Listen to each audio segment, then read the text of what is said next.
శివుని మెడలో పాము రహస్యమేమిటి? పరమశివుని రూపం చూడగానే మనకు ముందుగా కనిపించేది ఆయన మెడలోని పాము.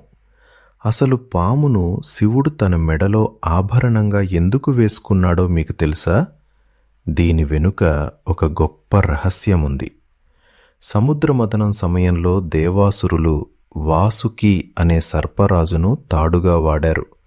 ఆ మథనంలో పుట్టిన విషాన్ని లోక కళ్యాణం కోసం శివుడు తాగినప్పుడు ఆయనకు సహాయపడాలని వాసుకి కూడా ఆ విషంలో కొంత భాగాన్ని పీల్చుకుంది.